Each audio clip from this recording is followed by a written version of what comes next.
A firmly held belief on this channel is that we as human beings are innately unequal, meaning that there's no such thing as equality.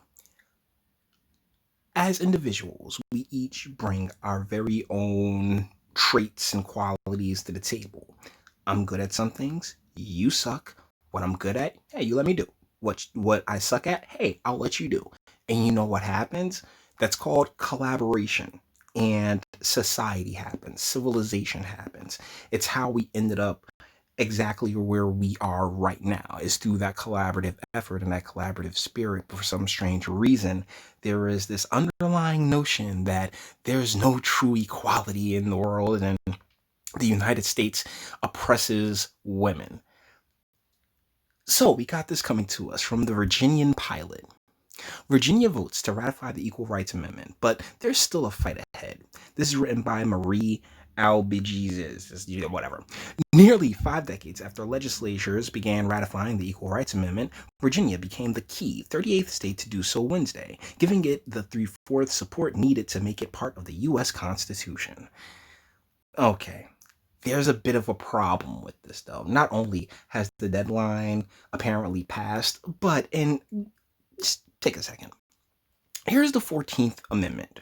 All persons born, persons, right? Persons, man, woman, any cat, flea, all right? Okay. I mean, technically, a flea is by all technical means, but either ways, all persons born or naturalized in the United States and subject of the jurisdiction thereof, are citizens of the United States. Mainly meaning that male or female, you have access to equal rights. Would you like to know how we know that? Because, oh my goodness, we need more female CEOs, but there are female CEOs. Oh goodness, we need more female anchors, but there are female anchors. Like, everything that they want to do, all of these quote unquote glass ceilings that they want to break have already been broken. So what they just keep moving the goalposts to a point where now it's like, oh, well, we need a constitutional amendment to ratify something that's already been in the Constitution for forever. Opponents of the ERA, which says citizens can't be denied any rights based on sex, say the ratification is invalid because of the 1982 deadline Congress said expired before enough states had voted for it. The General Assembly, led by Democrats who campaigned on the issue, made ratification its first order of business, voting to approve the resolutions in each chamber a week after lawmakers first convened for this year's session. First Lady Pam Northam and her daughter watch from the House gallery. Okay, so there's something really weird going on right now. It really feels as if there is some type of movement and powers at play to continue to just destabilize the United States as a whole. And Virginia has been at the forefront of it recently with their push to deny the Second Amendment rights, as well as making this move right here. And it's all seemingly coming from the blue team, which is like, what the hell, guys? What are y'all doing? Because seriously, all persons means female, male. It doesn't really matter. Your biological sex doesn't really matter. And the fact that all of these positions are, as I said, like if a girl, if a young lady wants to go out and become a pilot, if she wants to go out and like there's literally nothing stopping her outside of money and the like, and circumstances and situations, which are the things that we as a nation and we as a collective should be more focused on, is making the communities and the homes that our youth and our children come from as stable as possible. But what this is just like, oh well, women are oppressed with basically zero evidence. If you want it, go for it. If you don't get it, in meritocracy, the fact that they argue against meritocracy is a phenomenal flaw, guys. I'm sorry, but you should always want the best. You should always want the person who is most qualified and most capable of doing the job. And the deal is that what's between somebody's legs doesn't matter nowhere near as much as what's between someone's ears. Never again will you be able. Oh, this is a vote of a lifetime, said Jennifer Carroll Foy. before the vote took place in the House. She led the charge in the Virginia legislature for passage of the ERA. Noticing a theme here? Never again will you golly, editors, man. Never again will you be able to affect the U.S. Constitution and solidify and enshrine women's equality into our founding document, she said. The woman's equality that's already there. Sweetheart, you in many ways you disrespect the women of the suffrage movement and everything else like that came before you, because you're sitting here acting like, oh, well, we don't have any equality, even though I stand here before you as someone who has been able to put themselves in a position of privilege. So what the hell? It is time to change our standard of equal to truly mean equal, regardless of sex, said Kelly Fowler, whose two daughters, Tessa and Sophie, joined her on the House floor, of course. All House Democrats and 4 House Republicans, including Glenn Davis, also approved it. In the Senate, Virginia Beach Republican Jen Kiggins and Bill DeSeff were among 12 Republicans who voted for it. Okay, you know what? All right, so let's get back to these quotes. I don't want any young lady today to see a vote and think that we don't believe that they are equal to men. But we're not. The fuck is wrong with y'all? We're not. No one's equal. Men and women aren't equal.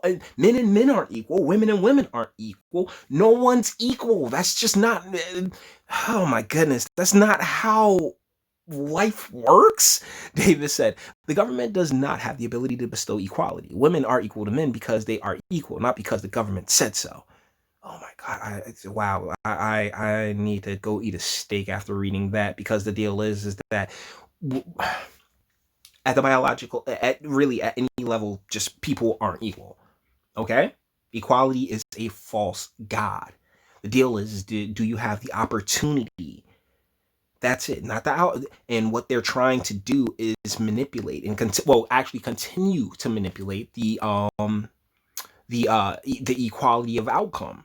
And that's where things get a little nuts, because then you go from a meritocracy to, well, we just got to give this person the job because of this color of their skin, and that's condescending as hell and unfair to the person who is actually more qualified, and dangerous to those possibly caught up underneath all of that. The identity politics, I honestly believe it has a place to an extent. But when you're sitting here saying, well, things shouldn't be done on merit, and they should, like, if a black person and a white person has the same, they always toss out, oh, well, they have the same qualifications, right? But the deal is that there's no such thing as the same qualifications. One has more qualifications than the other, damn near 10 times out of 10. But I'll be generous and say 9 times out of 10.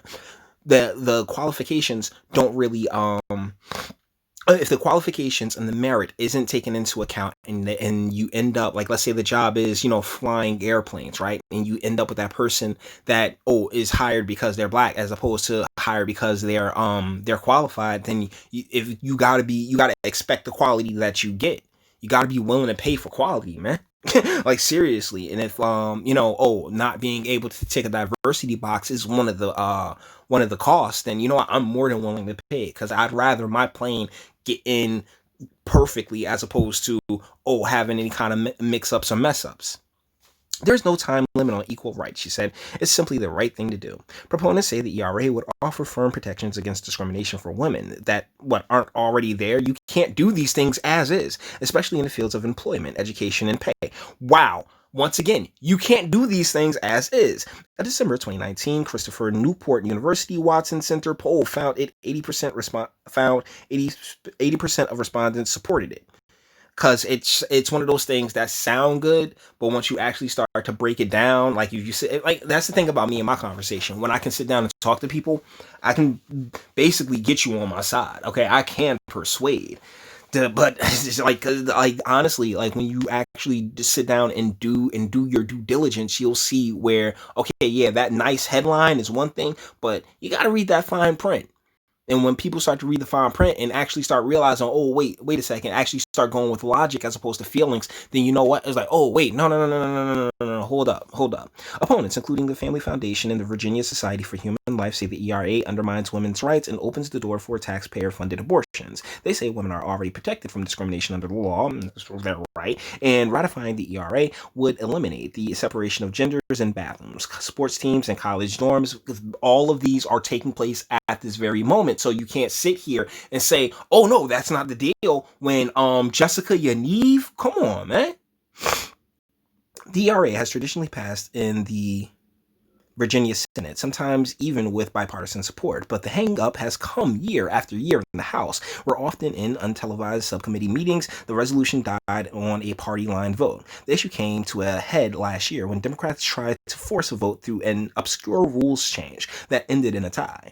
It's unclear what happens next in the fight to make the ERA the 28th Amendment. The Senate and House clerks are required to send certified copies of the approved resolution to the President, Vice President, U.S. House Speaker, members of the Virginia Congressional Delegation, and the U.S.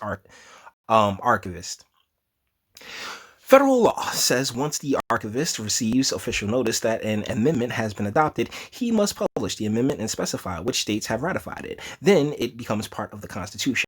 On January 6, an Assistant Attorney General in the U.S. Department of Justice issued an opinion saying Congress has a constitutional obligation to abide by the deadline and can't change it. But Michelle Callan, the state's Deputy Solicitor General, said Tuesday the executive branch has no say in constitutional amendments and the opinion isn't binding.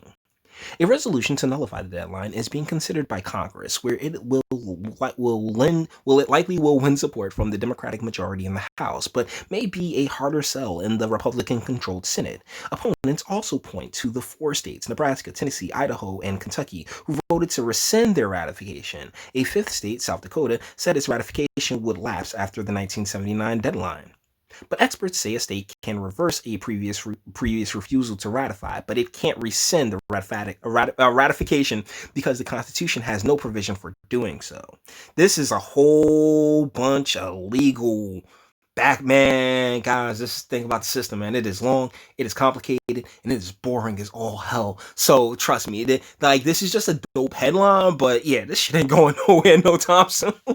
3 states, including South Dakota, filed the lawsuit in December to block the ERA from passing. Meanwhile, the pro-ERA group Equal Means Equal filed its own lawsuit January 7th in Boston, arguing the ratification deadline is unconstitutional. The lawsuit calls on the courts to compel the archivist to officially record the ERA as the 28th Amendment and say no to attempts by states to rescind their ratification. A spokeswoman for Attorney General Mark Herring said he was ready to take any action legally to help the ERA become part of the Constitution. So, thank you, David Reese, for contributing to the report. And Marie, you're awesome. All right, so yeah, this is going to be tied up for the next 40, 50 years in legal jargon and back and forth, and it'll likely end up before the Supreme Court. This thing still has a way to go, okay? This thing has decades upon decades to go, because that's just how our legal system is. So, fun headline, but ultimately, ladies, I still don't like the sentiment. I don't like the fact that you guys really feel oppressed. I get into conversations about this all the time. Ladies, you're fine. You're good. We love you. We do not, at a biological level, I never want to see a woman hurt. That's just me. So I'm, when I talk to a lot of ladies that I work with or deal with, and they're just like, oh my goodness, women are so oppressed. We have serious conversations, and, they end up saying, well, I can see what you're saying. And then I leave the conversation because I'm like, you know what? There's no good place that I can go from there. Really. Because ultimately, ladies, we love you, but we are not the same thing. We want you to have opportunities, and you clearly do. Right? Oh my goodness, I want to be a CEO. Okay, then go and be a part of the CEO class. Go become a part of the executive class. That's what college is for, right? Making those connections and meeting those types of people so you can go and make your 6 figures a year and keep it pushing. That's what it's supposed to be for. Unfortunately, too many people don't see it in that manner and just go and get a useless gender studies degree and stuff and whatnot, what have you, and end up working in some type of, secretarial cubicle type position. But, it is what it is. So, guys, with that being said, we're gonna bring this one to an end. All the internet stuff. If you liked it, toss it a like, dislike, go ahead, do that too. Nobody's scared of you. So, if you enjoy my fantastic voice and you want to get videos like this every single day, share, because sharing is caring. And YouTube and BitChute and like aren't the biggest fans of your boy over here for very obvious reasons. Bang the bell for notifications and speak. Let me know, what do you think in the comments. Please explain this to me. How does persons not cover male and female in the 14th? If you have something on this, by all means. Until the next one, guys. That's what I have a comment section for. Until the next one.